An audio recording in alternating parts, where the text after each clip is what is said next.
एक बात मुझे आपको नोट करवानी है, मुझे आपको बताना है कि आज की बात जो आप 9 बजे से देखते हैं इसका टाइम बदलेगा और 15 जून से ये शो आप देख सकेंगे 8:30 बजे से। यूएई जिसने सबसे ज्यादा मार खाई है ईरान से इस युद्ध में, यूएई और ईरान के बीच टॉप लेवल पर पहली बार इस युद्ध के बीच में बातचीत ये भी इंपॉर्टेंट है। बिल्कुल बिल्कुल है। तो आपको लग रहा है कि अब समझौते मुझे ऐसा लगता है कि समझौते के करीब हैं और अब मुझे लगता है कि जो मिसाइलों की जो आदान प्रदान हो रहा है वो रुक जाएगा। इसका मतलब तो फिर ट्रंप की स्ट्रेटेजी ठीक रही कि अब इनको मार के याद दिलाओ कि तुम्हें ये काम करना है, समझौता नहीं, करना इसका मतलब है कि पिछले 4 दिन के अंदर अमेरिका ने अच्छे खासे बहुत मारा है। ये फैक्ट है कि बहुत मारा है, बहुत जबरदस्त। जी, मुझे लगता है अमेरिका मार मार के थक गया और ईरान पिट पिट के थक गया, इसलिए दोनों ने समझौते का आखिरी रास्ता निकाला और ईरान को लगा हुआ कि अब कोई हमारे पास कोई रास्ता बचा नहीं है। जिस तरीके से ट्रम्प लगातार कर रहे हो, जो दूसरा वॉर शुरू हुआ था अभी 4 दिन पहले, और जो कल रात को ट्रम्प ने कहा था कि भाई पूरा हम इजराइल को तहस नहस करेंगे, मुझे लग रहा है कि उसके बाद ईरान को लगा होगा, अब ईरान को भी लग रहा होगा कि कब तक हम लड़ेंगे। अब बेहतर यह है कि कोई रास्ता निकाला जाए और मुझे लगता है कि समझौता हुआ है, अब ये देखना है। लेकिन अभी भी ईरान ने यह नहीं कहा है कि हाँ हमारी पूरी बातचीत हो चुकी है और लगभग ये फाइनल है। अभी भी ईरान के प्रवक्ता का यह कहना है कि अभी ये पूरी तरीके से फाइनल नहीं हुआ है। तो सर क्या बात है जिसको अभी ट्रम्प कह रहे हैं और ईरान नहीं मान रहा है? क्या कोई 1-2 पॉइंट्स और जुड़ेंगे या उसके अंदर कम होंगे?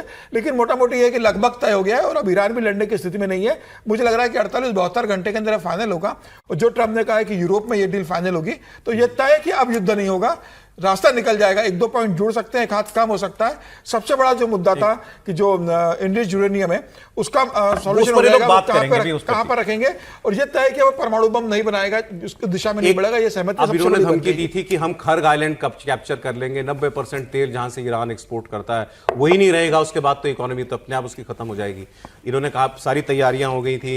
इन्होंने कहा कि कई लोगों के देख रहा था इनके सिक्योरिटी एस्टैब्लिशमेंट से कई जुड़े लोग जो हैं वो दावा कर रहे थे कि इसके सारे प्लान्स पहले से बने हुए हैं कि ये काम करना है तो कितनी फौज उतारनी पड़ेगी, कहां कहां उतारनी पड़ेगी, उसका सारा होमवर्क पूरा किया जा चुका था। अब रिपोर्टर ने सवाल पूछा फिर उसका आप क्या करेंगे, is it of the table या ऑन द टेबल? ये पूछा is it of the table, अब हट गया, अब वो विचार नहीं कर रहे हैं ना आप ट्रंप की बात सुनी, ऑफ द टेबल, अब जरूरत नहीं है वो करने की।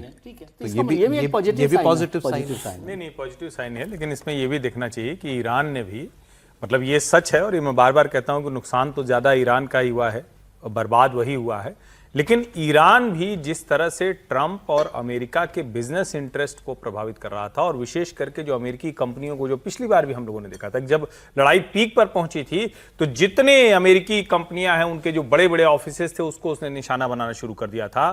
जो एलन मस्क की कंपनियां थी वो निशाने पर थी। तो ओवरऑल कहें तो ये समझौता दोनों ने अपनी अपनी मजबूरियों के चलते किया है। ट्रंप बोलते जरूर हैं कि हमने पीट दिया, और सच बात है, मतलब मारा तो बहुत है, बर्बाद तो बहुत किया है, लेकिन दोनों को पता था कि हमारी लिमिट क्या है और दुनिया के लिए अच्छा है कि अपनी लिमिट। अब ये जंग जो खत्म होते होते हमारा जो नुकसान कर गई उसकी बात करते हैं। हमारे 3 नागरिक मारे गए हैं और कल प्रोग्राम में राहुल महाजन जी आए थे, वो ठीक फैक्ट दे रहे थे, हम लोग उस टाइम श्योर नहीं थे।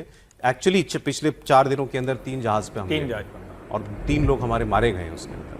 इस पर विदेश मंत्रालय ने सख्ती भी दिखाई, एम्बेसडर के यहाँ यूएस एम्बेसी से बुला करके डांट भी लगाई, वो सब कुछ किया।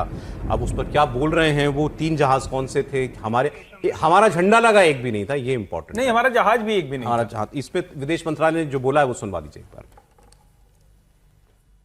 When this particular attack happened on the ship Sede Bello, we lodged a strong protest with the American side.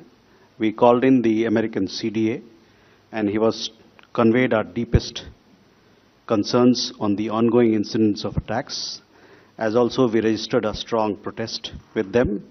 These attacks came from the US Navy that is stationed there.